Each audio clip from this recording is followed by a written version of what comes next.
नमस्कार। आप सभी का अपने चैनल में स्वागत है। मेरा नाम है मूलचंद और हम पढ़ रहे हैं अपना ज्योग्राफी सीरीज़। आज हमारी क्लास नंबर 7 होने वाली है, जिसमें ज्योग्राफी के अति महत्वपूर्ण क्वेश्चन को आपके बीच में मैं लेकर आ रहा हूं, जिसके अंतर्गत आपका भारत का भूगोल, विश्व का भूगोल, सारे जितने भी क्वेश्चन होंगे वो सारे एनसीईआरटी चार्ट संग्रह के लिए गए हैं। और इसमें आगामी जितने भी आपके एसएससी, सीजीएल और हमारे जीडी और हमारे जितने भी यूपीपीसीएल के भी एग्ज़ाम हो रहे हैं, उन सभी को बहुत ही बखूबी तरीके से देखकर और एनालिसिस करने के बाद में आप लोगों को बहुत ही प्यारे प्यारे से क्वेश्चन आपके बीच में लेकर आया हूँ। सभी क्वेश्चन आपको किसी न किसी एग्ज़ाम में ज़रूर देखने के लिए मिलेंगे। तो बच्चों चलिए स्टार्ट करते हैं अपना।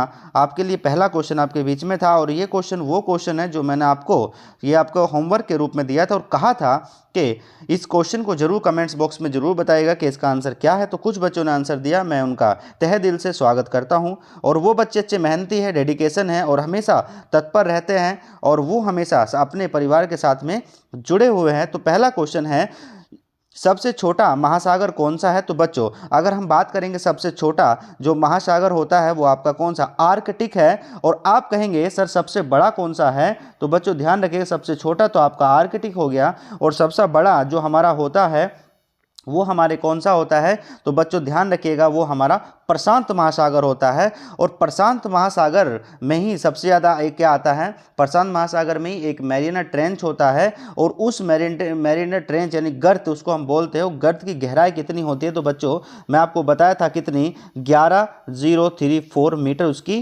क्या होती गहराई होती है। कि वो समुद्र का सबसे गहरा पॉइंट बिंदु होता है जहाँ पर क्या होती है, समुद्र की सबसे ज़्यादा गहराई मापी जाती है। और किसी भी समुद्र की गहराई मापने के लिए हमें किस उपकरण का आवश्यकता पड़ती है? तो हम सभी को पता है उसकी आवश्यकता होती है फेदोमीटर। तो चलिए बच्चों ये आपका क्वेश्चन था, ये मैंने आपका आंसर दे दिया। इस क्वेश्चन का आंसर है हमारा आर्कटिक। तो चलिए आज का अपने सेशन का पहला क्वेश्चन आपके बीच में आया है और बहुत ही बेहतरीन तरीके से बच्चों आप जरूर बताइएगा कि इसका आंसर क्या होने वाला। निम्न देशों और उनकी राजधानियों में से कौन सा युग्म गलत है? तो बच्चों यहाँ से आपका क्वेश्चन देखिए, सबसे बढ़िया क्वेश्चन है, बहुत ही बेहतरीन क्वेश्चन है। और मैं आज के इस क्वेश्चन का आंसर आपसे लेना चाहूँगा कमेंट्स बॉक्स में। तो बच्चों देखना चाहता हूँ कि बाकी मैं आपको बताऊँगा जरूर कौन कौन से क्या होता है। तो देखिए ऑस्ट्रिया की जो हमारी राजधानी होती है वो वियना होती है। डेनमार्क की जो राजधानी है वो हमारी कौन सी होती है? कोपेनहेगन होती है। और हमारी फिनलैंड की जो राजधानी होती है वो होती है हेलसिंकी। तो आप मुझे बच्चों जरूर बताइएगा, कमेंट्स बॉक्स में जरूर बताइएगा कि हमारे स्विट्जरलैंड की राजधानी क्या होती है कमेंट्स बॉक्स में। यही आपके लिए आज होमवर्क है। आज मैं लास्ट में आपको होमवर्क नहीं दे रहा हूं, आज मैं आपको सबसे पहले क्वेश्चन देके जा रहा हूं। इस क्वेश्चन का आंसर कमेंट्स बॉक्स में सब लोग जरूर दीजिएगा। तो चलिए क्वेश्चन अब यहां से शुरू होता है। जिस महाद्वीप से होकर काल्पनिक रेखाएं कर्क रेखा, मकर रेखा और भूमध्य रेखा गुजरती है वह कौन सा महाद्वीप है? तो बच्चों वह महाद्वीप आपका कौन सा है? तो बच्चों ध्यान रखिएगा, वो महाद्वीप है आपका कौन सा? तो वो महाद्वीप आपका कौन सा होता है? अफ्रीका महाद्वीप हो जाता है। बिल्कुल सही बात है। तो यहाँ से ये होता है, देखिए अफ्रीका महाद्वीप हमारा कुछ इस टाइप का ये होता है। तो इस अफ्रीका महाद्वीप में अगर हम बात करेंगे तो यहाँ से क्या होता है? भूमध्य रेखा की डिग्री कितनी होती है? याद रखें 0 डिग्री। इसी को विषुवत रेखा के नाम से भी हम जानते हो। और भूमध्य रेखा के ऊपर जो लाइन जाती है उसको मकर रेखा कहते हैं। और बच्चों ध्यान रखिएगा, मकर रेखा भारत के 8 राज्यों से होकर गुजरती है। वो 8 राज्य कौन कौन से हैं ये भी हमें जरूर बताइएगा। और भूमध्य रेखा के नीचे अगर बात करें कौन सी मकर रेखा, अगर हम बात करें दक्षिणी गोलार्ध में तो वहां पर कौन सी रेखा जाती है? तो वहां से मकर रेखा जाती है। तो सही हमारा आंसर कौन सा होता है? ये इसका A option is correct answer हो जाता है। आगे बढ़ेंगे क्वेश्चन नंबर 3।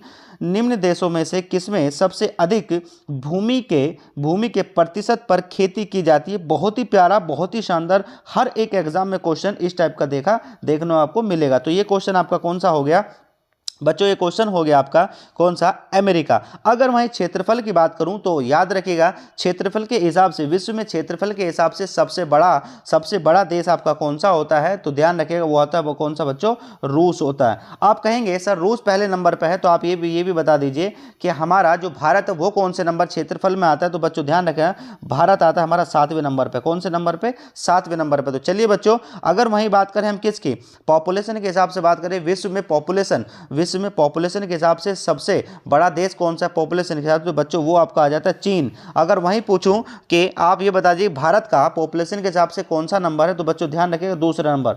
आई होप इतने सारे क्वेश्चन मैं आपको देके जा रहा हूं तो सभी बच्चे उसको जरूर समझते रहेगा। इसका सही आंसर हमारा कौन सा हो जाता है, कौन सा, संयुक्त अमेरिका हो जाता है। ठीक है, आगे हम बढ़ेंगे। क्वेश्चन नंबर 4 इसमें आ जाएगा। क्वेश्चन नंबर 4 की अगर हम बात करेंगे, इसमें विश्व में सबसे विशाल मरुभूमि कौन सी है। मरुभूमि का मतलब होता है बच्चों रेतीली भूमि। कैसी, मरुभूमि का मतलब होता है रेतीली भूमि, और उसके लिए कौन सी आती है बच्चों, ध्यान रखना है कौन सा, ये आ जाता है आपका सहारा मरुस्थल। सहारा मरुस्थल कहाँ पड़ता है, तो बच्चों याद रखिएगा सहारा मरुस्थल आपका कौन सा, उत्तरी, कौन सी, उत्तरी अफ्रीका, उत्तरी अफ्रीका में पड़ता है। ये अफ्रीका होता है, और ये भूमध्य रेखा इसके ऊपर उत्तरी पड़ जाएगा। उत्तरी अफ्रीका में आपका सहारा मरुस्थल। अगर इसकी पूछा जाए कि दक्षिणी अफ्रीका में कौन सा पड़ता है, तो याद रखिए बच्चों कौन सा, कालाहारी मरुस्थल। कौन सा, मरुस्थल। ठीक है जी, मरुस्थल, कालाहारी मरुस्थल आपका पड़ जाता है। कहाँ पर पड़ता है, तो बच्चों ध्यान रखिए ये दक्षिणी गोलार्ध में आपका पड़ जाता है। कौन सा, कालाहारी मरुस्थल। उत्तरी में कौन सा पड़ेगा, तो सहारा मरुस्थल। और याद रखें यही इसका आपका A option is correct answer हो जाता है। अगले बढ़ेंगे। रोम शहर निम्न में से किस नदी के तट पर बसा है, तो बच्चों ध्यान रखिएगा रोम बचा हुआ है हमारा कौन सा, टाइबन के, कौन से पर, टाइबन नदी के तट पर बचा हुआ कौन सा, रोम। आप कहेंगे रोम किसकी राजधानी, तो याद रखो बच्चों इटली की राजधानी कौन सी है, तो इटली की राजधानी कौन सी, रोम हमारी इटली की राजधानी है। आगे बढ़ेंगे। माले किसकी राजधानी है, बच्चों बहुत ही प्यारा सा क्वेश्चन। माले किसकी राजधानी है, माले हमारी मालदीव की राजधानी है। माले में एम आता है और मालदीव में पहले एम आता है, ध्यान रखना, मालदीव। ठीक है जी, आगे बढ़ेंगे। क्वेश्चन नंबर 7 आपके बीच में है। स्वेज नहर जोड़ती है बच्चों किस किस को जोड़ती है, तो याद रखना स्वेज नहर पहली बात तो ये कहाँ पड़ती है, तो बच्चों ये पड़ती है हमारी कहाँ अफ्रीका कॉन्टिनेंट में। दूसरी बात कहाँ पड़ती है, तो ध्यान रखिएगा ये हमारे लाल सागर और भूमध्य सागर को जोड़ने का काम करती है। लाल सागर और भूमध्य सागर को जोड़ने का काम करती है, तो इसका आंसर हो गया ये। अब आप कहेंगे स्वेज नहर यही एक अच्छी नहर है जो क्या करती है, ये हमारे लाल सागर और भूमध्य सागर को जोड़ती है। और इससे ही क्या होता है, इससे हमारे जो पहले क्या होता था, ये हमारे जब 1498 में वास्को डी गामा भारत आया था, तो जब इन्हें पता लगा कि इसका शॉर्ट रास्ता भी है तो वहाँ से आना शुरू किया। इनको काफ़ी अपने जो है भारत में आने में कोई प्रॉब्लम नहीं होती थी। चलिए आगे बढ़ेंगे। क्वेश्चन नंबर 8, विश्व में सर्वाधिक व्यस्त समुद्री व्यापार मार्ग कौन सा है बच्चों, तो ये जरूर बताइएगा।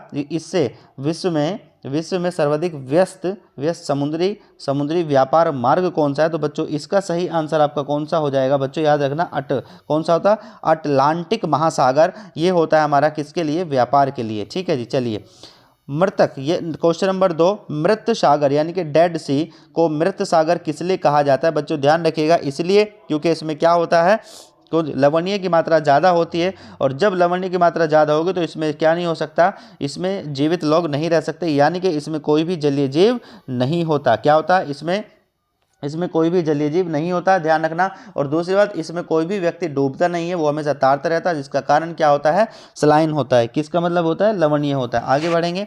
पनामा नहर का निर्माण किस वर्ष में हुआ था, बच्चों ध्यान रखिएगा, पनामा नहर का निर्माण किस वर्ष में हुआ था, तो इसका सही आंसर हमारा कितना हो गया, 1914 ईस्वी में ये पनामा, यहाँ से देखिए मैं आपको लिखवाया हूँ, जिसमें पढ़ने योग्य बात है वो है हमारी क्या, पनामा नहर का निर्माण जो है वो कहाँ पर हुआ था, वो हमारा हुआ था 1914 ईस्वी में हुआ था। इसके निर्माण के कार्य प्रारंभ कब हुआ था, तो ध्यान रखना कब हुआ था, ये कब हुआ था हमारा 1881 में हुआ था बच्चों, ये भी हमें ध्यान रखना। दूसरी बात यह है, इसमें समझने वाली बात है, इस नहर को आधिकारिक कब दिया गया, तो 15 अगस्त 1914 को उसको तैयार करके काम इसमें शुरू कर दिया गया था। तो बच्चों ये भी हमें पता होना चाहिए। ठीक है जी, चलिए अगला question.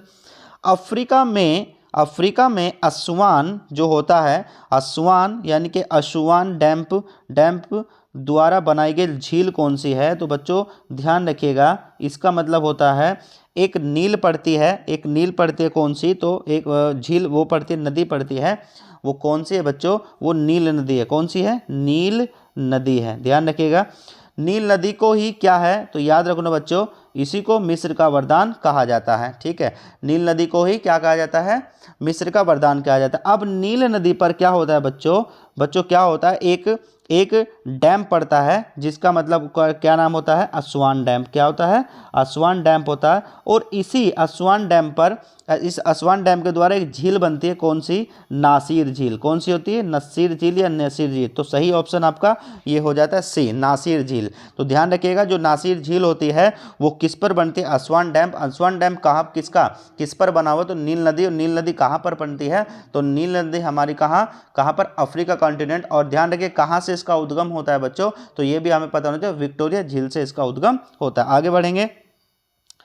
Pacific ring of fire का संबंध किससे है, पैसिफिक रिंग ऑफ फायर का संबंध किससे है बच्चों, इसका मतलब है किससे, ज्वालामुखी और भूकंपों के साथ। बहुत बढ़िया।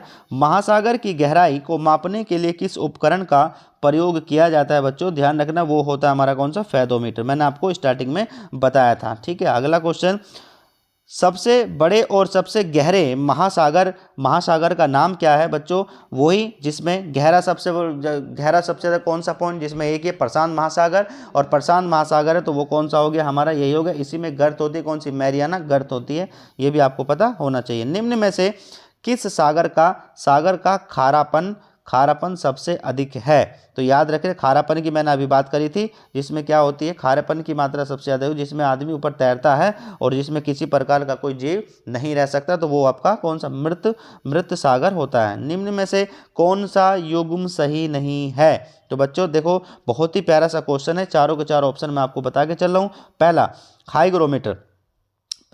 हाइग्रोमीटर से हम क्या करते हैं, मैंने बताया था, ये आर्द्रता, ह्यूमिडिटी मापने का आते हैं। मतलब हमारा क्या होता है, वायुमंडल में जलवाष्प का अंश। बिल्कुल सही आंसर। उसके बाद लैक्टोमीटर से हम क्या करते हैं, दूध की मात्रा मापते हैं, तरल का विशिष्ट नहीं। तो यही हमारा आंसर गलत होगा, वो कह रहा सही नहीं है, तो यही हमारा आंसर सही हो जाएगा। और एनोमोमीटर से हम किसकी, वायु की गति मापते हैं। और सिस्मोग्राफ से हम किसकी, तो बच्चों ध्यान रखें, भूकंप मापने के लिए हमें किसकी, सिस्मोग्राफ की आवश्यकता पड़ती है। चलिए, इसका answer B option is correct हो गया।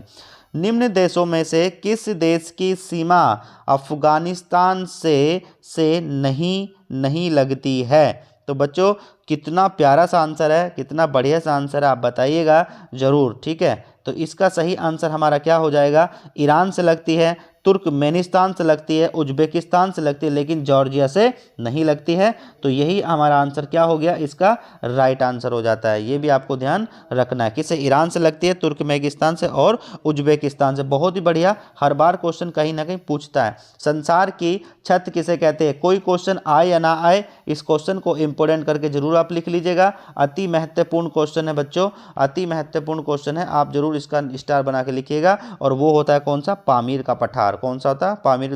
संसार की छत किसे कहते हैं, तो उसे हम कहते हैं पामीर का पठार। बहुत बढ़िया। मैकमोहन रेखा द्वारा अलग किए जाने वाले देश कौन से बच्चों, ध्यान रखिएगा, किसकी बात कर रहा है, ये कर रहा है मैकमोहन रेखा, किस को अलग करता है, तो वो करता है हमारा किसको करता है बच्चों, तो ये हमें पता होना चाहिए। इसका सही आंसर क्या हो गया, इसका सही चीन और भारत को अलग करता है। ठीक है, अगर आपसे पूछ ले यहीं पर रेड लाइन, कौन सी, रेड क्लिफ लाइन, तो वो कौन सी, भारत और पाकिस्तान को। अगर यहीं पूछ ले डूरंड, तो डूरंड आपकी कौन सी होती है, ये हमारी कौन सी, पाकिस्तान और अफगानिस्तान को अलग करता है। ठीक है, चलिए, ये अगला क्वेश्चन बहुत ही बढ़िया सा है। कौन सा, नगुल ट्रम्प किस देश की मुद्रा है, नगुल ट्रम्प किस देश की मुद्रा है, तो बच्चों ये आपको पता होना चाहिए, नगुल ट्रम्प किस देश की मुद्रा है, तो ये हो जाती है आपकी भूटान की। कौन सी हो जाती है, भूटान की। ठीक है, बांग्लादेश की क्या है बच्चों, ये होती है टका। क्या होती है, टका होती है। नेपाल की क्या होती है, रुपया हो जाती है। ठीक है, आगे बढ़िए। ठीक है, तो ये क्वेश्चन आपके बीच में लेकर आया था मैं, बहुत ही बढ़िया से, बहुत ही शानदार से। तो बच्चों जरूर बताइएगा सेशन कैसा रहा, कैसा नहीं रहा, ये जरूर आप जो कमेंट्स बॉक्स में जरूर बताइएगा। और क्वेश्चन नंबर 1 मैंने आज आपको होमवर्क दिया है, उसका जरूर कमेंट्स बॉक्स में आंसर जरूर दीजिएगा बच्चों, मैं इंतजार करूंगा। और ज़बरदस्त तरीके से अपने परिवार को सपोर्ट करिए, ज़्यादा से ज़्यादा लोगों को शेयर करिए, ताकि इधर से मिलने वाली जानकारी आपके लिए अति महत्वपूर्ण होगी। हर एक एग्जाम में आप बैठेंगे किसी में भी, देखने आपको इसी प्रकार के क्वेश्चन देखने के लिए मिलेंगे। तब तक के लिए बच्चे अपना ख्याल रखिए। फिर एक सेशन ज़बरदस्त तरीके से मैं आपके बीच में लेके आऊँगा और आप मुझे साथ के साथ ये भी बताइएगा कि अब इसके बाद जो हमारी सीरीज़ कंप्लीट होने वाली है, इस सीरीज़ के बाद में फिर मैं आपके लिए कौन सी सीरीज़ लेके आऊँ, कौन सा सब्जेक्ट स्टार्ट करूँ, ये भी आप बताइएगा ज़रूर। ठीक है, तब तक के बच्चे अपना ख्याल रखिए, ध्यान रखिए। मिलते हैं। Have a nice day. Thank you. Good night. Bye bye. Take care. All the best.